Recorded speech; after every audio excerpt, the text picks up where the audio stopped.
What to do when nails grow downward? When any coating turns into that beak shape and the client is already in despair. Don't panic. Now take a look. This is how the nail can look just 1 hour later. Perfectly straight, strong, flawless. In this video, I'll show you not one, but 2 secret techniques to achieve this kind of transformation. Ready? Then let's go! In this case, we're using a green Efile bit because the coating was done with some ultra-hard material and we need to remove it completely. There's a lot of lifting around the cuticle area, and that's because the gel was applied way too close to the cuticle and in a thick, bulky layer. That's exactly what caused the lifting because the cuticle zone is soft and mobile.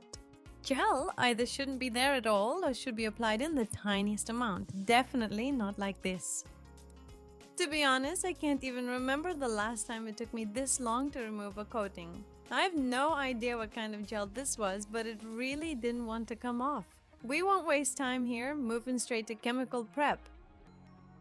First, we cleanse the nail thoroughly, then apply a dehydrator, and next, primer. As promised, we're going to work in 2 different techniques, so you can choose the one that suits you best. It's super important to pick a base that matches the nail plate type. Today we're using the classic base by GAMA. It's flexible, so it's perfect for this case. We're applying it in a medium layer, not too thin, but also not as thick as an alignment layer. Then we cure it for 1 minute in the lamp. The first technique is lifting with dual forms. This is the golden classic, and I'd say it's the easiest way to quickly lift the nail and at the same time model the perfect shape and architecture.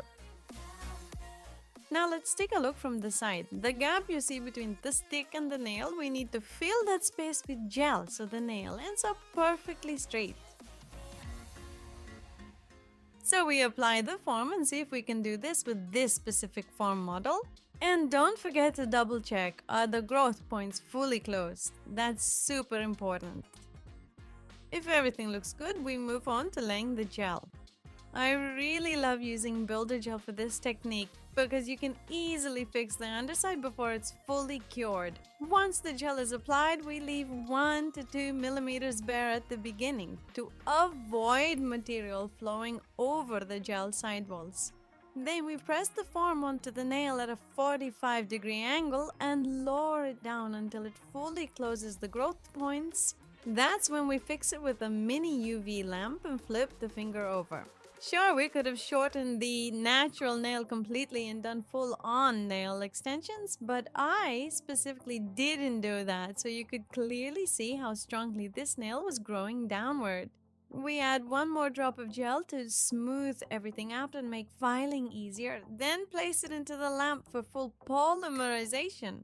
We remove the form and just look how pretty that nail turned out. All that's left is to refine the sidewalls, adjust the length, and file away that unfortunate little beak.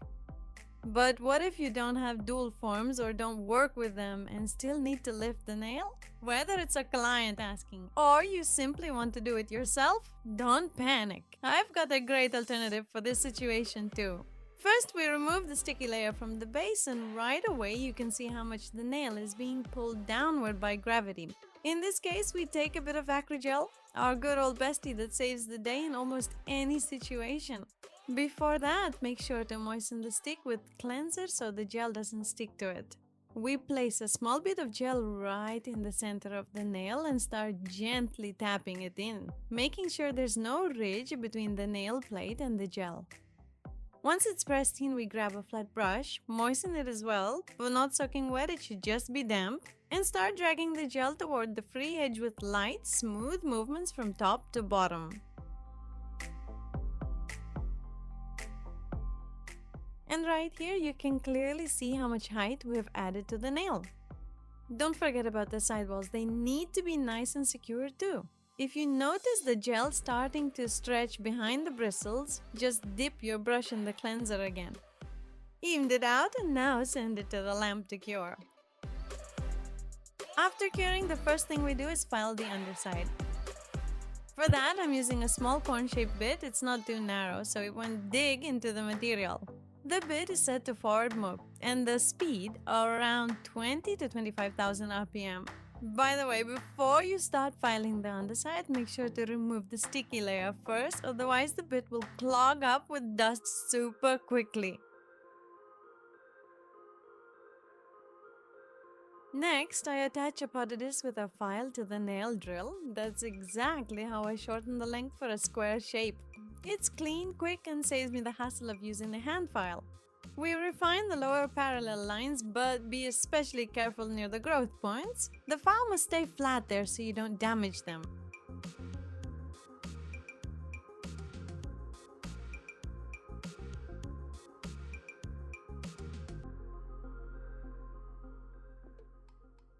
Now we match both index fingers to make sure they're even, and we remove the sticky layer from the Acrylic. Of course, this method isn't as fast as dual forms. Here you'll have to do a bit more filing, but it's a fantastic alternative for anyone who doesn't like, doesn't want, or simply doesn't know how to work with dual forms. We place the file exactly as we would when filing a crisp square and start shaping the nails accordingly.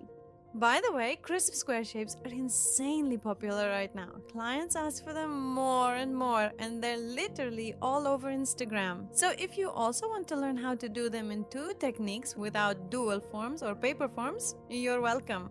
I've just recorded a special masterclass. It's available on the channel for subscribers with sponsorship level 3, my student, and trust me, it's an absolutely priceless material. Meanwhile, we've already filed the natural nail, and again I'm using the potted disc to shorten the length. By the way, that's a great little hack for quickly filing the free edge. Next, we adjust the lower parallel lines, just don't overdo it. The goal is to keep everything perfectly even, because anyone can file it crooked, but we're aiming for ruler straight lines. And here's the result of our work. 2 neat and even little nails are ready. We wipe away the dust with the lint-free wipe, and now it's time to cover everything with top coat. We're using a pink camouflage top coat to create a soft ombre effect. It'll look super delicate. Decorative tops should be cured for 2 minutes, since they contain pigment, meaning they need a bit more time to fully polymerize. And if needed, grab a thin brush to help with application. It's super handy and will save your nerves from unwanted flows. Definitely a pro tip to keep in mind. And here's the final result. Perfectly even, strong, beautiful nails that no longer hook downward. I can't wait to hear your thoughts in the comments, and of course let me know which technique you liked more. And if you feel like it's time to finally put all the manicure tech puzzle pieces together in your head, don't forget about my special step-by-step masterclass on the square nail shape. For now, I'm saying bye-bye, but just for a little while. See you soon, beauties!